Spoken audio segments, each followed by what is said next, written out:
तो पे आज हम देखेंगे नेटवर्क थ्योरी के कुछ स्मार्ट अप्रोच। ये जो पीवाईक्यू हैं ये आपके यूजफुल रहेंगे एसएससी जेई के लिए, जेईई एग्जाम के लिए, रेलवे जेई के लिए और भी अदर कॉम्पिटिटिव एग्जामिनेशन के लिए। मेरा नाम है कपिल कौशिक एंड मैंने अपनी एमटेक की कुरुक्षेत्र यूनिवर्सिटी कुरुक्षेत्र कैंपस से with 89.4% and I have qualified GATE examination 2 times. और मैंने अनअकैडमी पर भी अप्रोक्स 1 ईयर पढ़ाया है एंड मेरा होम ट्यूटरिंग एक्सपीरियंस है मोर देन 5 ईयर्स और अप्रोक्स 5 ईयर्स। तो चलिए शुरू करते हैं। देखो, दो तरह की अप्रोच होती है क्वेश्चन को हैंडल करने की। एक होती है नॉर्मल अप्रोच, एक होती है smart approach. Normal approach mean मैंने कहा एक सॉलिड क्यूब है और आपको प्रूफ करना है, तो कितना एफर्ट लगाओगे आप देख सकते हैं। इसको कहते हैं नॉर्मल अप्रोच। अगर आप दिमाग का यूज करें स्मार्ट जी, तो अगर आपने इसमें विल ऐड कर दिया तो जहाँ 3 आदमी काम कर रहे थे वहाँ एक आदमी वो भी लेस के साथ काम कर सकता है। बिल्कुल। क्यों? बहुत लोग अटेम्प्ट करते हैं, लेकिन बात है उसको स्मार्ट तरीके से हैंडल करने की। अब फॉर एग्जांपल ये आपके सामने क्वेश्चन है कि दो वायर हैं, ए और बी हैं, सेम क्रॉस सेक्शन है, सेम मटेरियल है, आर ए बराबर 60 ओम है, आर बी बराबर 100 ओम है। तो बताओ कि ए बी से कितना ज्यादा लॉन्गर है। अब आप नॉर्मली क्या कहोगे? सर, एक वायर है ए, दूसरा वायर है बी। सर, इसका रेजिस्टेंस आर ए बराबर है 600 ओम, इसकी लेंथ है एल, इसका एरिया क्या है लेंथ हमें निकालनी है। लेंथ नहीं मान लेते, एरिया मान लेंगे। इसका एरिया है ए, क्योंकि सेम क्रॉस सेक्शनल का ना। और मान लो इसका सेम मटेरियल है तो डेफिनेटली क्या होगा, रो सेम रहेगा। आर भी कितना है, 100 ओम है। तो सेम क्रॉस सेक्शन है तो डेफिनेटली दोनों वायर का एरिया सेम होगा। सेम मटेरियल है क्योंकि जो रो है वो डिपेंड करता है डायरेक्टली मटेरियल पर। अगर मटेरियल चेंज होगा तभी रो चेंज होगा। हाँ सर। फिर कहोगे sir we know that are equals to होता है रो एल अपॉन ए। तो आर ए बराबर होगा रो ए एल ए ए। फिर कहोगे सर आर बी बराबर सेम होगा rho B L B upon A B. Sir दोनों को डिवाइड करेंगे, R A upon R B बराबर rho A upon rho B multiply L A upon A A multiply A B upon L. हाँ sir. फिर कहोगे sir R A कितना 600 दिया है, आर बी निकालना है, आर बी 100 है, sorry my bad.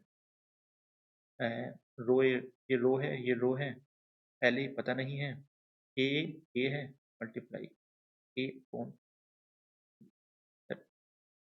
Cancel cancel cancel. तो मैं कह सकता हूँ क्या आ गया, L A upon L B बराबर 6/8। या मैं कह सकता हूँ कि जो पहले वायर की लेंथ है वो 6 गुना है दूसरे वायर की लेंथ के। फिर मेरा आंसर आ गया 6। बट इतना नहीं करना था, ये नॉर्मल अप्रोच है। स्मार्टली आप कैसे सोच सकते हो? सर, मुझे पता है सेम क्रॉस सेक्शन है मतलब एरिया सेम है। Yes sir. सेम मटेरियल है मतलब रो सेम है। मुझे पता है रो बराबर होता है रो एल अपॉन ए। हाँ सर। ये भी कांस्टेंट है, ये भी कांस्टेंट है। तो मैं कह सकता हूँ ना, मेरा रेजिस्टेंस सिर्फ डिपेंड कर रहा है लेंथ पर। Yes sir. तो मैं डायरेक्टली लिख सकता हूँ ना, R A upon R B बराबर L A upon L B. Yes sir. R A कितना है 600, आर बी कितना है 100, एल ए बटा एल बी। एल ए कितना आ गया सर 6 एल बी। आंसर हो गया 6। आप देख रहे हैं, अगर आपने देखा स्मार्ट तरीके से सोचा तो आपने जस्ट फ्रैक्शन ऑफ सेकंड में आंसर कर दिया। तो आपको नॉर्मल अप्रोच की तरह क्वेश्चन को हैंडल नहीं करना है, क्योंकि आपको टाइम बचाना है और एक्यूरेसी के साथ बचाना है। ऐसा नहीं है कि टाइम आपने बचा दिया पर एक्यूरेसी को लॉस कर गए, फिर फायदा नहीं है। फॉर एग्जाम्पल नेक्स्ट क्वेश्चन है, इसने कहा कि एक वायर है जिसका रेजिस्टेंस 10 ओम है और उसको खींच दिया गया इसकी ओरिजिनल लेंथ के 1/10 तक, मतलब 1/10 तक, तो रेजिस्टेंस क्या होगा? मैंने कहा वायर है, लेंथ है, तो खींच दिया गया ना, L प्लस L/10 हो गया ये, सर ये हो गया 11L/10। हाँ सर। अब आप क्या कहोगे कि सर वॉल्यूम तो कांस्टेंट रहेगा, देखो पहले वायर कितना छोटा था, अब वायर कितना पतला हो गया, तो मैं क्या कहूंगा सर वॉल्यूम दोनों ही कंडीशन में सेम रहेगा। अगर मैंने कहा ये L1 A1 है और इसका L2 A2 है, तो आप क्या कहोगे सर L1 A1 बराबर होगा L2 A2 के। Yes sir. या मैं कह सकता हूँ L1 upon L2 equals to होगा A2 अपॉन A1। बिल्कुल सर। अब अब आप फॉर्मूला क्या लगाओगे sir, rho L upon A। Sir यहाँ भी अब मटेरियल तो सेम है, तो डेफिनेटली मैं रो ए और रो बी को सेम मान सकता हूँ, नॉर्मल अप्रोच की बात कर रहा हूँ। तो आप क्या करोगे sir, R A R1 upon R2 equals to rho 1 upon rho 2 L1 upon L2 multiply A2 upon A1। Sir L1 मेरा L है, L1 मेरा है, तो L2 कितना है सर, L2 है 11L/10। ओके, L1 L है, L2 कितना है sir 11L/10। Sir A2 upon A1 निकालने के लिए मुझे यही करना पड़ेगा ना, L1 L है, ये 11L/10, मतलब L से L गए 10/11 है, ये कितना आ गया A2 अपॉन A1 10/11। या मैं लिख सकता हूँ R1 upon R2 equals to होगा 10/11 मल्टीप्लाई 10/11। R1 कितना है सर 10 है, 10 से 10 कैंसिल, तो R2 कितना आ गया, R2 आ गया मेरा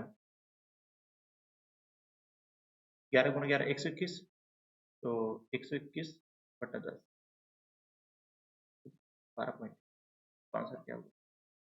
ये आपका तरीका क्या रहा सर, नॉर्मल अप्रोच। लेकिन अगर आप इसी को स्मार्ट अप्रोच के साथ करोगे तो कैसे करोगे? मुझे पता है वॉल्यूम कांस्टेंट रहेगा, हाँ सर, सेम मटेरियल है तो रो भी कांस्टेंट रहेगा। बिल्कुल सर। तो मैं कह सकता हूँ कि आर डायरेक्टली प्रोपोर्शनल है L अपॉन ए के, क्योंकि रो तो कांस्टेंट है। बिल्कुल सर। अगर वॉल्यूम कांस्टेंट है और वॉल्यूम बराबर होता है एरिया मल्टीप्लाई लेंथ, और ये कांस्टेंट है, एरिया इनवर्सली प्रोपोर्शनल होगा लेंथ के, हाँ या ना? आप कहोगे यस सर बिल्कुल ये बात सही है। तो मैं यहाँ से क्या लिख सकता हूँ, यहाँ से लिख सकता हूँ directly R1 upon R2 equals to L1 upon L2 multiply A2 upon A1।